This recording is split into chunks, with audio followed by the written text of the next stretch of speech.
Welcome back, Flare community. I hope you're all well and having an incredible day as always. Yes, it is Thursday, which means that it is time for the weekly news catch-up. We're going to run through all of the significant things that are happening on the Songbird and the Flare network. We've got Just the Tip in the house, Naughty. We've got TRT, we've got Alpha Matador, Steve Lee, Valiant Energy. We've got Doc Bob D, we've got Zifnab, we've got Crypto Granny, Professor, Jason, David, AA Best, and Jimmy Thing coming in a little bit late.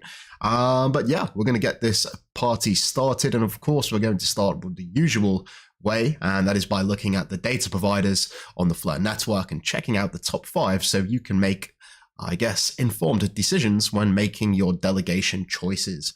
Topping the charts this week is Flare Dienst, and something that I will say is that they're actually oversubscribed in terms of their vote power. So anyone that is subscribing to them, initially seeing them as the #1 reward rate, it doesn't actually contribute to increasing this. You won't get any more rewards from this. It actually dilutes if anyone is over the 2.5% threshold. In second place, we have EDP FTSO, also very close to the 2.5% threshold. In third place, we've got Price Kraken. Fourth place, Aureus OX. And in fifth place, we've got Lena Instruments. So congratulations to all of them who has made the top 5. Moving on to NFTs here, this is X-Haven, the Flare network and the Songbird networks premium marketplace, recently rebranded from Sparkles, in case you were a little bit confused. The top projects this week on the 7-day chart is Blockbones coming in first place. In second place, there is the Focus Pass by Focus FTSO. In third place, we have Songbird City, and fourth place, Luxury Lofts. Both of them collections are from the X-Toads or the S-Toads team. And in fifth place, we have the Loyalists collection, brought to you by none other than Enosis, formerly FLR Finance. So congratulations to all the NFT projects making it into the top 5 this week. Speaking of, I guess, top 10 in this case, since it is the month, the end of the month or the start of the month, X-Haven always put out a list of the top 10 performing NFT collections. So first place, Blockbones. Second place, Focus Pass. Third place, Mutant Flare, wow, bit of a tongue twister here. Mutant Flare Ape Serum. Fourth place, the Blockbones Traits. Fifth place, the Loyalties Collection. Sixth place, Poodle Friend Islands. Seventh place, the Fat Cats. Eighth place, Flare Parrots. Ninth place, Citizen of Goo Kobe. And in fifth place, the Flamingo. So congratulations to all of the projects for the monthly. Again, this is just once a month. This is the last 30 days by volume. Big news for the week here, and sort of rustled a few feathers here. This is Hugo mentioning at the end of the month, April, he said that he saw the community were expecting F Assets open beta in April. We have a few more things we need to do first. One of them being the FTSO V2. That's the second version of the Flare Time series Oracle with fast updates fully deployed. The second thing they need to do is get confirmation that the XRP testnet will not be reset during the beta test. F Assets open beta is coming soon. Soon, Hugo's favorite words there. I'm going to expand on this in just a little bit, but I want to cast your minds back to March the 7th. This is about 2 months ago, just under. This is where people in the community had the expectation of F Assets being live or available to the public in April. You can see here the first sentence that we read. The private beta for F assets is progressing well. In April, Flare Labs plans to start opening the beta to the wider Flare community. So this is where the seed was planted. It's great to see Hugo address this. Maybe not so great that it's on the last day when people were expecting it, but he does go into a little bit more depth here in this thread. So I'm probably going to read this pretty quickly just to give you an update on, I guess to answer a lot of the questions that I'm inevitably going to see in the comments of when F assets. So here's Hugo telling you directly. This is a longer thread on why the FTSO V2, the second version of the Flare Time Series Oracle, has been prioritized over F assets. Remember that all of this is governance-based, and if the community wants the Flare Foundation to switch to focusing or prioritizing only on F assets with Flare Labs, that's the people who are building the protocol, you can stop the upgrade to the FTSO V2 by voting against it. And, I'd very much, and I think this is the consensus between the majority of the community, the FTSO, the second version of it, is very powerful, and it's going to really, I guess, further extend the lead for Flare as the dominant oracle in the space, the cheapest, the most accurate. So let's jump into this thread. Hugo says that data is Flare's primary use case as a network. Increasing the usefulness of the data protocols increases the utility of the network overall. The FTSO V2 moves the FTSO system from being able to handle about 20 data series every 3 minutes to being able to handle 1,000 series with updates every single block. And we know on the Flare network that blocks, they are processed every 1 to 2 seconds. This massively increases the utility of the FTSO system to all builders on Flare. It means that use cases that couldn't be well handled before will now be able to be implemented on Flare. FTSO V2 would also be of great benefit to the future F asset system, as liquidations could happen much faster, which means that over time, the required collateral levels for F assets could be reduced. I guess that makes it a lot more inclusive and robust. This would make the future F asset system more capital efficient, meaning potentially greater usage of F assets. If there is such a high demand for F assets, it's important that we don't have to have so much locked as collateral, and having the ability to, reduce that collateral, or I guess having more accurate timeframes or block updates for the prices via the new version of the FTSO, it allows for that collateral to be reduced. FTSO V2 introduces the first part of a relay system that allows Flare prices to be safely relayed to other networks. This means that once implemented, Flare could become a data provider to other chains. This is very important because right now it is a bit of a silo, but with this relay system, it's going to allow other chains to tap into this oracle on the Flare network, the FTSO, and really unlock this use case that is very powerful, right? As a data provider to other chains, fees for data provision would be changed on those other chains, which would allow flow to Flare's data providers and their delegators and stakers. This would enhance the economics of engaging with the FLR token. What does that mean in a nutshell? Well, it means that if other entities are requesting data from Flare and our well-known data providers and validators are retrieving that data, they can actually charge a little bit of a fee, which can then be passed to you, a Flare community member that is delegating to a particular entity or even staking to a particular entity. Flare as an oracle on other chains would increase the reach of Flare as a network. Excuse me. This means that far more people will know about Flare and use a part of Flare, the data side of it. In doing so, they will also become interested in Flare and will likely consider adding their operations directly to the Flare network. Incentives for doing so can exist. So, something to note there. Almost there, guys. Standing a protocol up, whether it be the Flare Time Series Oracle V2, F assets, or any other, is a large undertaking. It is only feasible to implement these protocols sequentially. FTSO V2 if all its aspects are passed through governance, will substantially improve Flur's utility and enable Flur to serve new markets both on Flur and other networks. In turn, it would improve all aspects of the future F assets.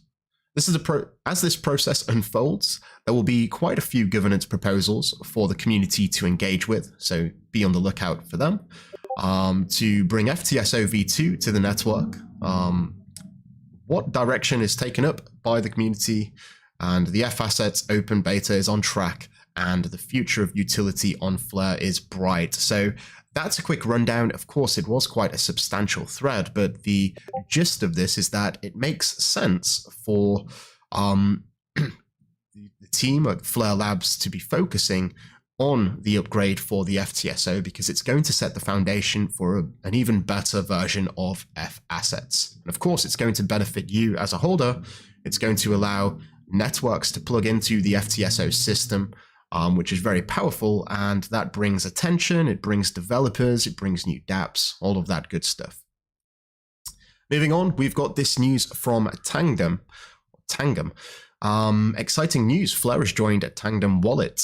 Securely manage your cryptocurrency with our app's latest version, which enhances our hardware wallet security features, now accessible on the App Store and Google Play. So I actually have one of these cards. It's similar to like a debit card or a credit card. And yeah, you can basically use it to access your cryptocurrencies. I actually got one free with the Zum, or now Zahao, or Zamram, sorry, wallet for the XRP side of things. And you get a pro version of that, and back in the day, you would actually get one of these cards for free. So they're now supporting the Flur network. Very good stuff. Moving on. This is from FlurScan. This is block count plus active addresses equals adoption. And this is a really good website if you want to check out some of the metrics over on the Flur network and the Songbird network too, actually. But as we can see, the trend is generally going up. We've got the active addresses here in the orange. That's this one going up there. I think this was when the meme mania started. Obviously, that's died down now that everyone's lost money. We've got the Flur mainnet block count, which is steadily rising, I guess. And also I think that's, I'm not really sure what that is. Let's see. The Flur block count, Flur mainnet block count. So maybe that's the Songbird network. I'm not too sure, but yeah, either way, you can look on flurscan.com and have a little dig around for yourself. We've got this from Scepter. Again, we know that liquid staking is coming, and they're just basically saying that it's coming soon. Again, this soon word is a bit dubious. So we'll see when soon is, but I'm hoping it's very soon. I believe that it's definitely going to be, I think, slated for this quarter at least. So before the end of June, which I'm very happy to see, along with many other products that are launching. We've got Kinetic Markets, we've got XDeFi as well, just around the corner. This is from Enosis. The Gateway of Destiny event has reached Tier 4, adding additional prizes to the total prize pool.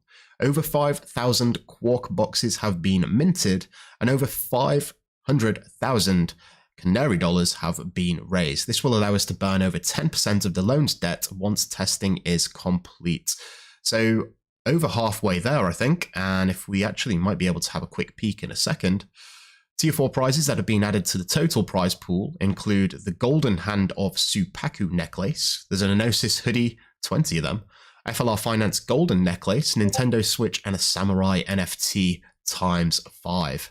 If we have a quick peek here, might be able to have a look. And if we click on this. Okay, so 3,398 remain. And of course, once all of these boxes have been minted, that's when the draw happens, which will be very exciting. I know the team over at Enosis are keen to really test out this on such a large scale, the Clover protocol.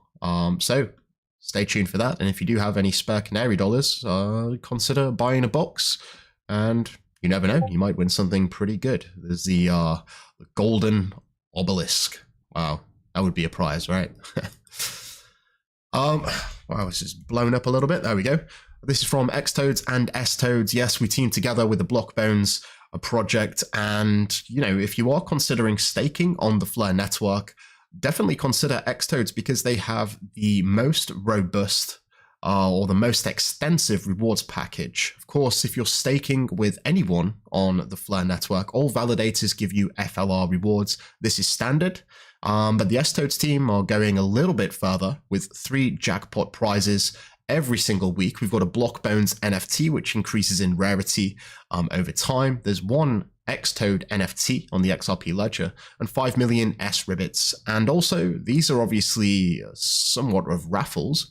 But also, if you do just stake with them in general, you will also get some S ribbits guaranteed, dependent on how many FLR you stake. And that's obviously on the Songbird side of things, but the Blockbones NFT is on the Flare side of things, and the XToad NFT is on the XRP ledger side of things. And these NFTs in general are worth quite a bit. I think $200 for a Blockbones unrevealed, although we are actually giving away zombies at the minute, and then the wood variation, and it all goes up in rarity. And I think the last one that we give away is a bronze, 4 weeks of bronze NFT. So just something to consider if you are looking for someone to stake with.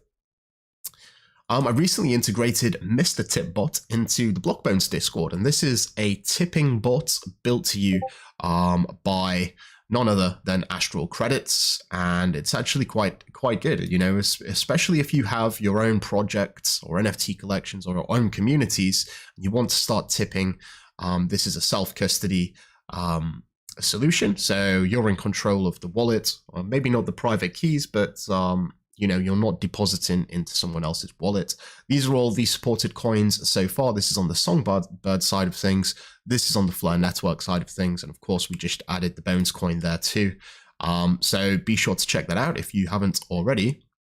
Speaking of Blockbones, yes, this is a huge milestone for the collection.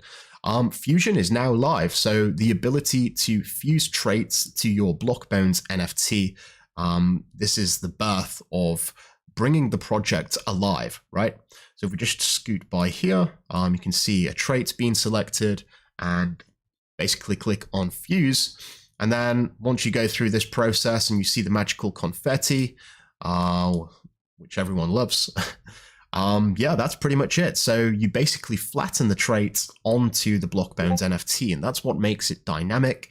You buy the NFTs and the traits that you want to fuse to your Blockbones, and yeah, create something that's truly unique to you. And of course, there will be rewards based on the rarity in the future. This is what it looks like. You can just go here and go to the Fusion room. But also, if you are holding one of these NFTs, there is the first airdrop. If we just go back here, so the airdrop has commenced. To be eligible, all you need to hold is 1 Blockbones NFT. It can be revealed, unrevealed, fused, or unfused. It really doesn't matter.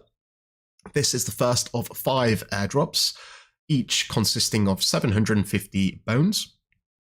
And that's pretty much it. If you go to the website and you click on info, click onto the Bones coin here, it tells you all about the bones, what it's actually used for, to purchase some of the rarest NFTs or the traits, but also used to redeem for the Earn wallet, which is ever increasing. We've got the Bones crematorium here that the supply is reducing. It's a deflationary asset, and this is based on how much, I guess, a portion of the royalties are sent to this contract, which burns bones every 15 minutes. But if you do want to claim, you just come down here, connect your wallet, input your token ID, and just click on claim, and hey presto, you've got yourself 750 bones. Again, this is the first of 5, so do bear that in mind. And if anything that you do buy on the secondary market, please assume that they've already been claimed. Anything that you buy from the official Blockbones count will still have the claim eligible, but secondary market, that's just something to note. UppPerent here, they was going crazy with their burn. Of course, we had the news of them burning any of the excess passes that didn't actually sell out, and they did that recently this week. 274 out of the 750 passes were actually burnt. So, 274 were minted, which means that 476. Wait. Oh, yeah, 476 passes have been burnt. So, Very nice indeed. Congratulations if you are holding one of these. I do actually have one to give away in the upcoming Lucky Claw draw. So who knows, if you are a holder of the Lucky Claw NFTs, in a couple of weeks, you might win one yourself. So stay tuned for that. That's pretty much the news for the week. And I do want to just remind you where we are in this distribution cycle. So, of course, we know that the first Flare drop was over in March 2023. Seems like quite a while away now, of course, more than a year. But these airdrops actually continue until the first month of 2026. We're hovering around here. We've got the upcoming one in May, so we're not even halfway through. So it's going to be interesting to see when F Assets comes in this timeline. We know that by the end of the year, this is going to be the last Flare drop. By the end of the year, Hugo is saying that he's going to ship everything. That's the FTSO V2 upgrade, it's F Assets, it's the state connector, it's all that good stuff. And yeah, it's going to be quite something to watch. So stay tuned. I think the demand for FLR will increase, obviously, as these very useful and novel features come to the Flare network. And it's not even that long. It looks like we've got another 7 months left until everything is shipped, if all goes to plan.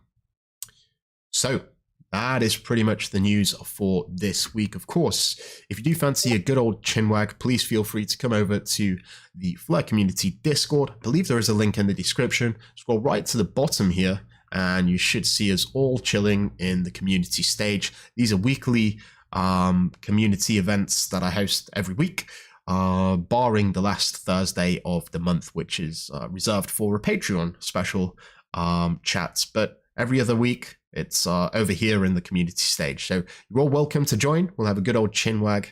And that's pretty much it, guys. Please feel free to subscribe if you haven't already. Don't forget to like the video. And with that said, have yourself a great weekend. Thank you all so much for watching. And until next time, I'm out.